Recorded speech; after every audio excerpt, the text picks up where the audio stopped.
Hi, my name is Rick, and I'm a Bay Area-based musician and actually a relatively new full-time musician. And I had an interesting thing happen recently where I was the target of a scam.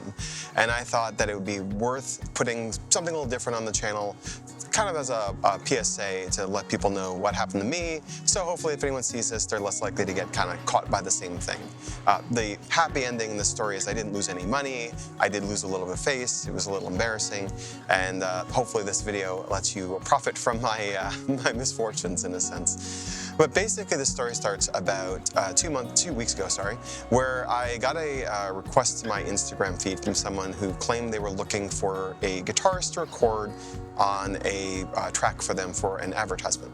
Now, most of the stuff that goes into that sort of requests folder on Instagram tends to be kind of spam. I'll say not scams, but spam, where people are looking to sell services to give you followers, etc. This came across as a little bit more legit, or certainly targeted and interesting. And in particular, I looked at the profile of the person who reached out to me, noticed that they had been, they followed at least one other local musician, and figured, oh, this looks like it might be legitimate. So I accepted the request on Instagram and reached out and said, look, I'm not really a recording artist. It's not really what I do, but I mean, if you send me what you're looking for, I can at least take a look. So they sent me an email. Again, my email address. And the email included a clip of music, which I'm going to start right about here. And the idea that they wanted to have some guitar recorded over the top of this. Now, the way that they asked for this, again, my sense for what is a legitimate request is not well honed at this point. This is the first time anyone has ever asked me to record something. So I was more preoccupied with, can I do this thing than should I do this thing, or is this legitimate?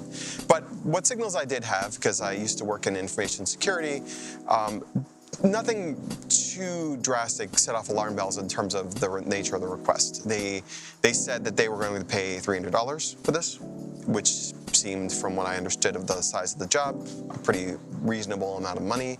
It wasn't unusually large or, you know, a waste of my time small. It was kind of like right at that sweet spot. The bit of music that they gave me wasn't very long. They asked for a specific bit rate of output. They gave me a timeline. Like, everything felt very like methodical, thought out, like they were serious. And, you know, I looked at the request and the chord progression, and it was kind of simplistic, though it was in I guess a chord style or a musical style that I'm not very familiar with. It felt a little bit jazzy to me, and I'm not a jazz musician at all. And my first response to them was, I'm probably not the person you're looking for in this. Like, if you're really hard up and you don't have anyone else to do it, I can try, but this isn't the kind of music that I do. I'm an acoustic live looping musician, not a, who sings, not a studio guitarist who does jazz. It was pretty dissimilar. But they said, oh no, it'll be great. We'd appreciate you looking at it. I said, all right, well, I'll look at it this weekend, and I'll let you know if I think I can do it or not. Now, they had also said in that first email that they would pay me $200 up front and $100 upon delivery, which again, seemed pretty reasonable-ish. However, I did not ask them for that $200, and that's the first mistake I made. I'll get to the end on that. I decided, let me see if I can even do this first. And because it was sort of jazzy in nature, and I also didn't know how to record, like, I wanted to sit with it, see if I could even complete the work, and then say, all right, great, let's do payment. But also, I reached out to a friend of mine, R. Vega, who is a musician, a local musician who does have some experience with jazz, also plays the saxophone, and I thought that would be kind of a cool thing to add. So I reached out to her first to see if she'd be interested, told her the story of how to this point, which is that person requesting help on an advertising, totally out of my wheelhouse. And she thought it sounded intriguing as well, so we both decided to do it together. And then I reached out to the person who was ostensibly hiring me and said, what would you like? Would you like rather to have a saxophone player on there too? And they said, great, it sounds awesome. So I spent some time with it. My friend Todd, who is a sound guy professionally, helped me set up sound, actually lent me an interface. I upgraded my Mac and I installed GarageBand on it. Again, newbie level, don't really know what I'm doing when it comes to recording, and got kind of some basic understanding of how recording works. So I got, part of the reason I was interested in this is because it would teach me a little bit about something I didn't know. So we set up time, our Vega comes over, we spend about an hour recording various parts of the saxophone. I recorded some very basic chords, and the final product, once I went through it and Todd helped me understand how to mix things and how to EQ things, sounded a little bit like this. And this is where the story gets interesting. Now, all this work has happened because I honestly was so behind the imposter syndrome on should I even be doing this, that I didn't commit to doing it. I didn't say, great, pay me the 200, and that might have saved me a lot of time, although I would have learned less on a couple levels, as it turns out. But so what I did is I then uploaded the file to a shared drive somewhere. I did not send the link, but I said to the original person, I said, great, I am, I have something for you. Why don't you send me the $200? I'll send you the link. If you like it, you send me the 100 and we're done. Then, this would be probably about a week after the initial contact, I get there's a couple of requests for information so they can pay me. They're using something called a digital check, which is funny saying something called the digital check. I hadn't heard of that before. And they needed my bank name, which as a piece of information is not particularly identifying, and my address, which did make me feel a little uneasy, but I felt that was kind of like phone book level information, and they seemed to be local, so it felt at the right level of risk. However, I then got a check for $4,000. And for those trying to do the math at home, that's 13 1/3 times as much money as they said in the initial email. Obviously, at this point, the alarm bells are ringing really, really loud. I did reach out to Todd and our Vega and said, so stay tuned. This is either going to be a much bigger windfall than expected, or this is a scam and nothing's going to happen. Turns out it was a scam. And Todd, who had seen something about this sort of thing before, says, have you seen this kind of, have you heard about this scam before? And I said, no, could you send me information? And he sent me the video link, which I'm going to put on the screen right now. And I looked at it, and it described my situation to a T. With one difference, which was interesting kind of from this point forward, which is that normally they just send the check and oopsies, there's too many zeros, or something similarly like, quote, careless. This time they actually did in the email. This was another thing that kind of gave me a sense that this was off. They sent me an email saying, oh, we love working with you, you're a great guitarist. We decided to pay you $500 and we got additional budget for $3,500 because we would like to continue working with you. They hadn't heard a note that I had played at this point. There was no reason, that it was a non sequitur in the context of the conversation. And of course, the fact that it was such a ridiculous sum relative to the original offering, it just felt wrong. I was pretty sure it was wrong. And sure enough, the nature of the scam going forward, had I continued in the way that they wanted me to, is I cashed the money they sent me. For some reason, oopsie, we need a refund of X amount. We didn't have the budget for this, or what have you.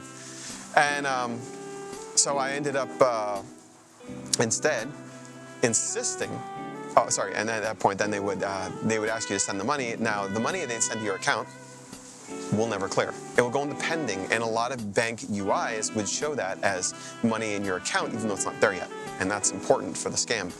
And then when you send them the difference, $3,700 or whatever it is, that money, of course, will clear. And that's where the scammer walks away with your money. So I instead decided I would string them along a little bit at this point. I mean, I was a little, obviously, more than a little annoyed at them. And I also wanted to prove to myself that it was a scam. So I said, look, I'm sorry. It's great that you're being so generous, but I really need exactly the money you gave me. Just give me the 300 and I'll send you the link. And there were a couple of salvos of that where they said, no, it's no big deal, or this and that. And it's very obvious that they're a scam at this point. So with that, so what could I have done differently? Well, what I did at the end was the right thing, which is if you get something like this where you're getting a payment for an amount that is vastly more than you're expecting, be suspicious. Obviously, that was the thing that triggered me to think about this potentially as a scam.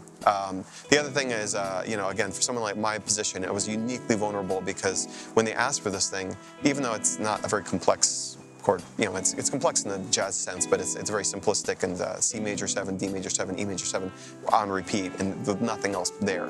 It was not a big ask to someone who knew what they were doing, but because I didn't know how to record and I didn't really have any kind of head for what a melody over that looks like, I I was so preoccupied with the imposter syndrome of can I do this that I didn't stop to think, is this legitimate? And the signals that I did have, and I'm grateful in this in the other video that I linked, is that there was enough there to anchor it to reality where they followed another local musician. They asked for things that were specifically relevant to the idea of recording and the delivery.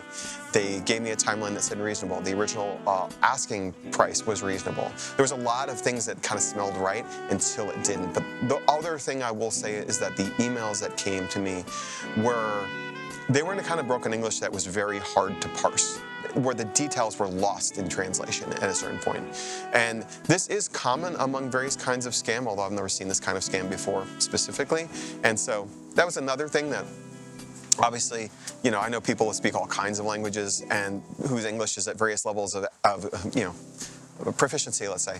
But this felt unusually hard to parse. And that is, in many cases, actually something that scammers will use to identify potential audiences that will be receptive to a scam. So do be wary of that. So what did I learn from this? Well, I did learn how to record, at least at a rudimentary level. I learned not to rope my friends into things until I'm pretty sure they're legit. So big thank you to my friend R. Vega, who spent her time on this, who was so gracious as to even let me publish this. I told her about this video and she said, yeah, go for it. And my friend Todd, who helped me, again, learn how to record, and all my friends who are patient with someone who is more pleasing and gullible than is strictly healthy sometimes, although I did avoid the worst outcomes of this. And I did learn something from it. And there's a story. And so hopefully, if you got something out of this, I just think it's valuable to kind of share these experiences so that other people are aware these things happen, because knowledge is how you defeat this stuff. And yeah, with that, I will have more stuff coming on the channel, more recover videos coming. Probably going to be doing some recording tomorrow. I have some vacation coming up. But I wanted to take a quick detour to share this experience because I thought it was actually valuable in terms of learning how to avoid a certain kind of scam. And so hopefully you don't get caught by this as well. And you're, more savvy than I was in that moment. And with that, I hope you have a good one. Stay safe out there and happy music making. Cheers.